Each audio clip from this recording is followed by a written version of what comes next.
Good morning, everyone. I hope you are doing well. This is Ankit for Parisha classes. Today we can talk about B.Ed first year classes and your subject is childhood and growing up. जी हाँ guys, जैसे कि आप सभी को मालूम है कि B.Ed first year second year की क्लासेस जो हैं वो आपकी स्टार्ट हो चुकी हैं। पेड कोर्स ज्वाइन करने के लिए नीचे दिए गए नंबर पर कॉन्टेक्ट कर सकते हैं।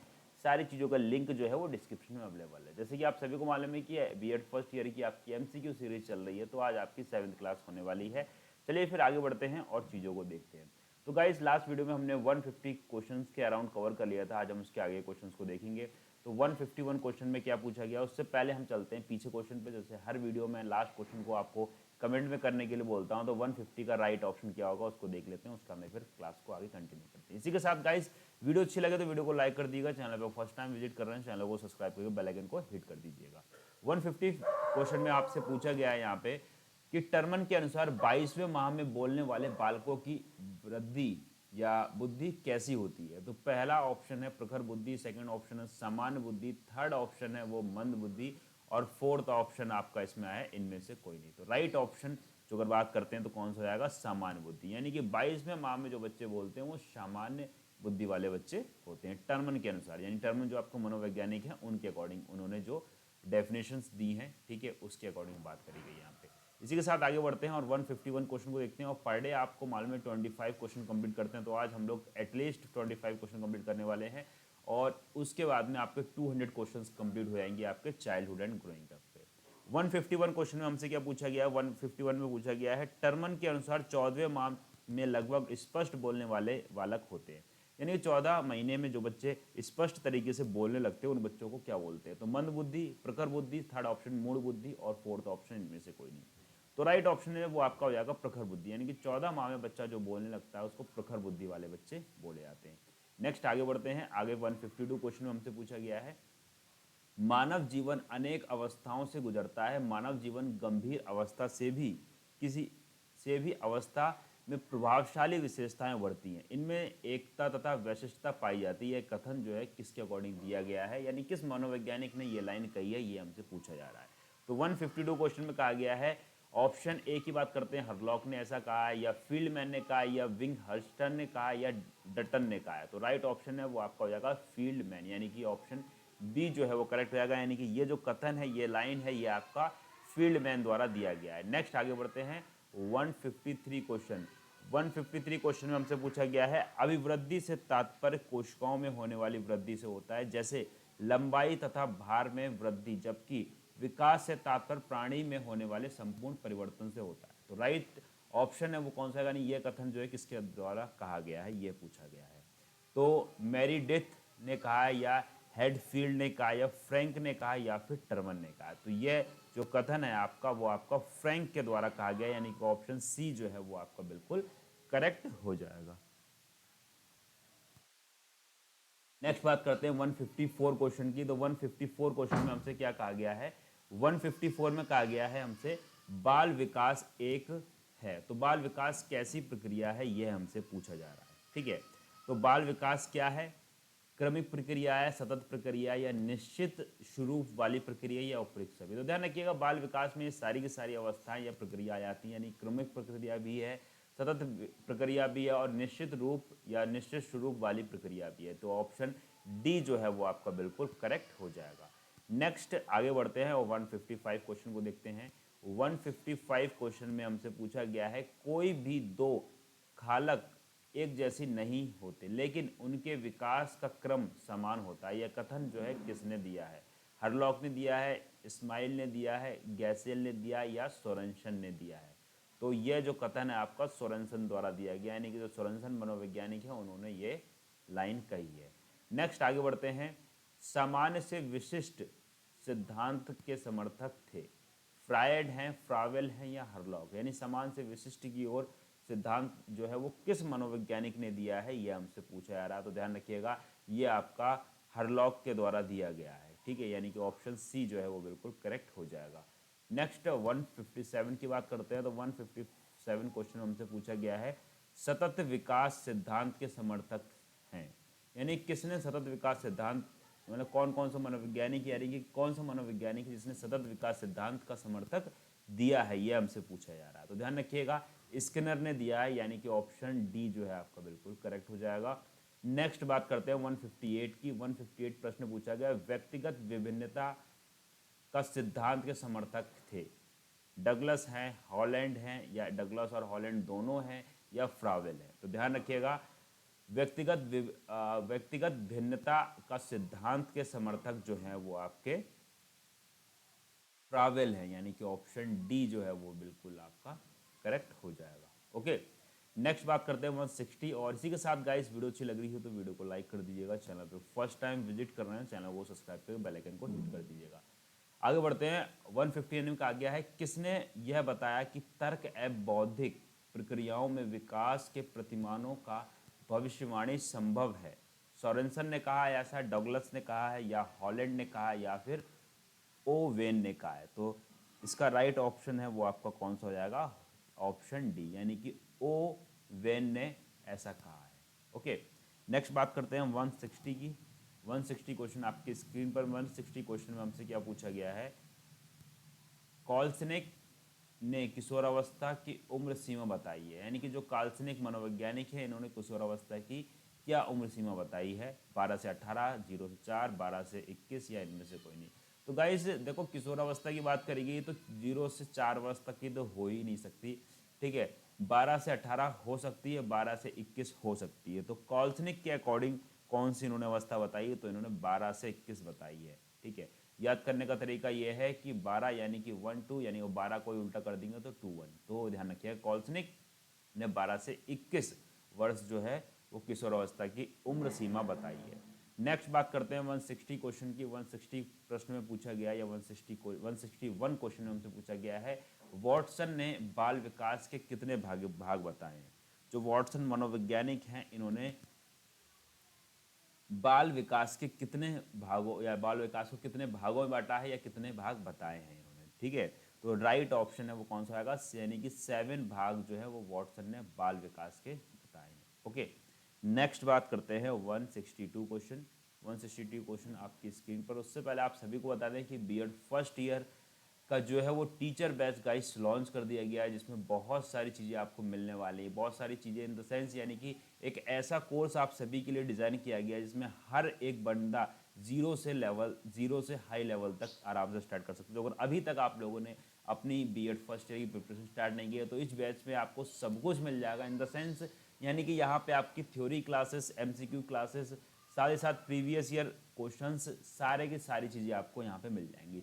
फर्स्ट ऑफ ऑल यहाँ पे लाइव क्लास मिल जाएंगे, देन रिकॉर्डेड वीडियोस मिल जाएंगी, वीडियो इसी के साथ साथ बताएं तो आपको पीडीएफ नोट्स मिल जाएंगे, डाउट सेशन इसमें होते हैं प्रीवियस ईयर, यानी कि सब कुछ, यानी एक संपूर्ण निचोड़ आपको टीचर बैच में देखने को मिल जाएगा। जिन कैंडिडेट्स को जरूरत है नीचे दिए गए नंबर पर कॉन्टेक्ट कर सकते हैं, टेक्निकल टीम से बात कर सकते हैं, बैच में एनरोलमेंट कर सकते हैं। चलिए आगे बढ़ते हैं और देखते हैं 162 क्वेश्चन की बात करते हैं। तो 162 क्वेश्चन में गाइस हमसे क्या पूछा गया है, हरलॉक के अनुसार बाल्यावस्था होती है। हरलॉक मनोवैज्ञानिक ने बाल्यावस्था की उम्र जो है वो क्या बताई है, 2 से 4, 5 से 8, या 3 से 10, या 11 से 18। तो बाल्यावस्था की बात करी गई है, तो बाल्यावस्था की जो उम्र हरलॉक ने बताई है वो 3 से लेकर 10 वर्ष बताई है, यानी कि ऑप्शन सी जो है वो आपका बिल्कुल करेक्ट हो जाएगा। नेक्स्ट बात करते हैं, अर्नेस्ट जोन्स ने विकास की अवस्थाएं को बांटा है, तो कितने भागों में बांटा है ये हमसे पूछा जा रहा है। तो ध्यान रखिएगा, इन्होंने 4 भागों में बांटा, यानी कि ऑप्शन ए आपका बिल्कुल करेक्ट हो जाएगा। नेक्स्ट 164 की बात करते हैं। 164 में पूछा गया, वंश परंपरा के मुख्य वाहक है। ये आपका प्रीवियस ईयर क्वेश्चन है तो और ज़्यादा इंपॉर्टेंट हो जाता है, यानी कि पूछा जा चुका है 2016 में भी, 17 में भी, ठीक है। हो सकता है 2023 में भी ये पूछ लिया जाए। तो वंश परंपरा के मुख्य वाहक होते हैं, माताएं होते हैं, रक्त कोशिकाएं होती हैं, राइबोसोम्स होती हैं, जीन्स होती हैं। तो वंश की बात करिए, यानी कि वंश दर वंश क्या चलता रहता है, तो गाइस जो हमारा जीन्स होता है वो हमारा वंश दर वंश चलता रहता है, यानी कि कुछ जीन्स हमें अपने माता पिता से मिले और उनके माता पिता को उनके माता पिता से मिले। कई बार क्या होता है कि ऐसा सुना होगा कि लड़के की जो फेस है, यानी कि लड़के की बॉडी कद काठी जो है वो किस तरीके की है, बिल्कुल दादा पे गई हुई है। तो यानी कि ये जो है वो किस वजह से, यानी कि कुछ जीन्स जो है वो हमारे दादा के हमारे अंदर आ गए, ठीक है। तो वही चीज़ यहाँ पे बात करिए, वंश परंपरा का मुख्य वाहक कौन होता है, तो ध्यान रखिएगा जो आपके जीन्स होते हैं वो वंश परंपरा के मुख्य वाहक होते हैं। नेक्स्ट बात करते हैं 165 क्वेश्चन की। 165 क्वेश्चन में हमसे क्या पूछा गया है, किशोरों की शिक्षा के लिए आवश्यक है यौन शिक्षा, नैतिक शिक्षा, सदाचार शिक्षा या आदर्श शिक्षा। यानी पूछा गया है कि जो किशोरों की शिक्षा के लिए क्या चीज़ आवश्यक है। तो राइट ऑप्शन की जो अगर बात करते हैं तो यहाँ पे आपकी नैतिक शिक्षा जो है वो आवश्यक है। ऑप्शन बी राइट ऑप्शन हो जाएगा। नेक्स्ट 166 क्वेश्चन पे आ चुके हैं। डगलस और हॉलैंड के अनुसार संघर्ष का अर्थ है विरोध की कष्टदायक अवस्था, विपरीत इच्छा, अनहोनी घटना या उपयुक्त सभी। ध्यान रखिएगा राइट ऑप्शन जो है वो आपका कौन सा आएगा, ऑप्शन डी यानी कि उपयुक्त सभी। यानी विरोध की कष्टदायक अवस्था भी होगी, विपरीत इच्छा भी होगी और अनहोनी घटना भी होगी। ओके, नेक्स्ट बात करते हैं 167 क्वेश्चन में हमसे क्या पूछा गया है, जन्म के समय बच्चे का रोना। ठीक है, ये भी आपका प्रीवियस ईयर क्वेश्चन है इसलिए और ज़्यादा इंपॉर्टेंट हो जाता है, 15-16 में आ चुका है।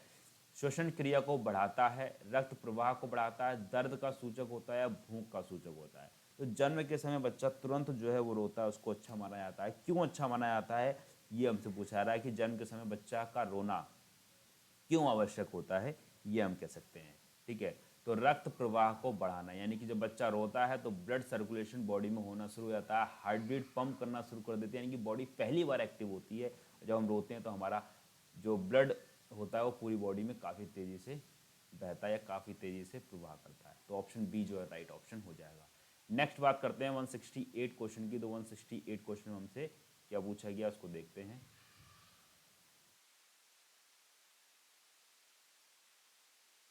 तो 168 प्रश्न में हमसे पूछा गया है, जिस प्रकार एक ऋतु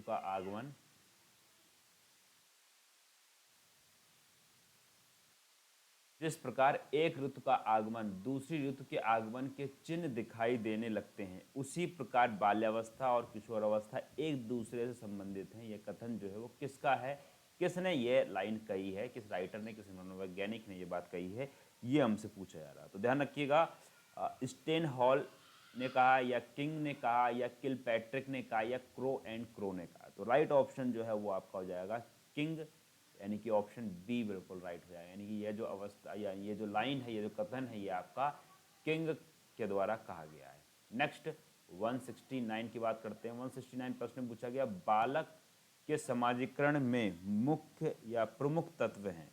बालक के समाजीकरण में प्रमुख तत्व कौन से हैं, ये हमसे पूछा जा रहा है। बाल संबंध, परवरिश, परिवार या उपयुक्त सभी। तो ऑप्शन उपयुक्त सभी हो जाएगा, यानी कि डी ऑप्शन बिल्कुल राइट हो जाएगा। नेक्स्ट बात करते हैं 170 में पूछा गया, बाल अपराधियों के संबंध में यह कथन कि अधिकतर बालक या अधिकतर बाल अपराधी उन्हीं परिवारों में मिलते हैं जहां सामाजिक संबंधों की स्थापना में बाधा पड़ जाती है, किसका कथन है ऐसा। ठीक है, तो यह जो कथन है आपका, यह आपका हिली तथा ब्रूनर का है, यानी कि ऑप्शन बी जो है वो बिल्कुल करेक्ट हो जाएगा। ओके, नेक्स्ट 171 की बात करते हैं। 171 में पूछा गया है, परिवार मुख्यतः इस प्रकार संगठित रहता है जो समाजीकरण को संभव बनाता है। ये कथन जो है वो किसका है, जॉनसन, किम्बॉल यंग या मैनी नोवास्की या टर्मन। तो ध्यान रखिएगा, यह कथन आपका किसका है, जॉनसन का है, यानी कि ऑप्शन ए जो है वो बिल्कुल करेक्ट हो जाएगा। 172 की बात करते हैं, बाल्यावस्था को प्रतिद्वंद्विता का काल किसने कहा है। प्रतिद्वंद्विता का काल जो है वो किसने कहा है, ये हमसे पूछा जा रहा है। तो बाल्यावस्था को प्रतिद्वंद्विता का काल जो है वो किलपैट्रिक ने कहा है, ऑप्शन बी जो है आपका बिल्कुल करेक्ट हो जाएगा। नेक्स्ट 173 की बात करते हैं। 173 प्रश्न पूछा गया है हमसे, बाल्यावस्था को जीवन का अनोखा काल किसने कहा है। बाल्यावस्था को जीवन का अनोखा काल किस मनोवैज्ञानिक ने कहा है, ये हमसे पूछा जा रहा है। ध्यान क्या, कोल और ब्रूस ने बाल्यावस्था को अनोखा काल कहा है, यानी कि ऑप्शन डी जो है वो आपका बिल्कुल करेक्ट हो जाएगा। नेक्स्ट 174 की बात करते हैं, गर्भावस्था में अत्यधिक एक्सरे के कारण गर्भ शिशु के मन मस्तिष्क पर विपरीत प्रभाव पड़ता है। ये कथन जो है वो किसका है। तो ये बात बिल्कुल सत्य है कि गर्भावस्था में हम एक्सरे या अल्ट्रासाउंड वगैरह करवाते हैं तो उसकी रेस का जो है प्रभाव बच्चे के ऊपर पड़ता है, इसलिए जितना कम से कम होता है उतना इस चीज़ का यूज़ करा। तो ये कथन जो है किस मनोवैज्ञानिक ने कहा है, ये हमसे पूछा जा रहा है। तो शेन फील्ड ने ऐसा कहा, यानी कि ऑप्शन बी जो है बिल्कुल राइट ऑप्शन हो जाएगा। 175 की बात करते हैं। 175 क्वेश्चन पे हम आ चुके हैं। 175 क्वेश्चन हमसे पूछा गया है, जब एक बालक 6 वर्ष की अवस्था या 6 वर्ष अवस्था उसके आसपास की आयु में पहुंचता है, उसकी मानसिक योग्यता लगभग सर्वगीण विकास के स्तर पर पहुंच जाती है। यह कथन जो है वो किसका है, ये हमसे पूछा गया है। ठीक है, तो गाइस इस क्वेश्चन का आंसर जो है वो आपको कमेंट में करके देना, बाकी राइट ऑप्शन जो है वो आपको मैं नेक्स्ट वीडियो में बताने वाला हूँ। और इसी के साथ गाइस हमने आज टोटल आपके 120 या कह सकता हूँ 175 क्वेश्चन कंप्लीट कर लिए, यानी कि 25 क्वेश्चन हमने आपकी इस वीडियो में देख लिया। ठीक है, इसी के साथ गाइस वीडियो अच्छी लगी हो तो वीडियो को लाइक कर दीजिएगा और शेयर कर दीजिएगा। कोई डाउट या कोई क्वेरी बचता है तो कमेंट कर सकते हैं। और इसी के साथ आपको बता दें कि BEd first year second year का बैच ज्वाइन करने के लिए या पेड वाइज ज्वाइन करने के लिए नीचे दिए गए नंबर पर कॉन्टेक्ट कर सकते हैं। और अभी तक टेलीग्राम चैनल को ज्वाइन नहीं किया है, टेलीग्राम चैनल को, फेसबुक पेज को, इंस्टाग्राम पे फॉलो कर सकते हैं और अदर यूट्यूब चैनल से भी जुड़ सकते हैं, जहाँ पे आप अपनी स्किल्स को डेवलप कर सकते हैं और कह सकते हैं डिजिटल स्किल्स को अपनी इंप्रूव कर सकते हैं और अच्छा खासा ऑनलाइन अर्न कर सकते हैं। ठीक है, इसी के साथ गाइस मिलते हैं फिर नेक्स्ट वीडियो में। और वीडियो अच्छी लगी हो तो वीडियो को लाइक कर दीजिएगा, कोई डाउट बचा हो तो कमेंट कर दीजिएगा। पेड कोर्स के लिए नीचे दिए गए नंबर पर कॉन्टेक्ट कर सकते हैं, सारी चीज़ें आपको टेक्निकल टीम बता देगी। देन मिलते हैं गाइस नेक्स्ट वीडियो में, तब तक के लिए thanks for watching, have a nice day, जय हिंद, जय भारत, love you to my dear friends, thank you so much all of you, take care and bye.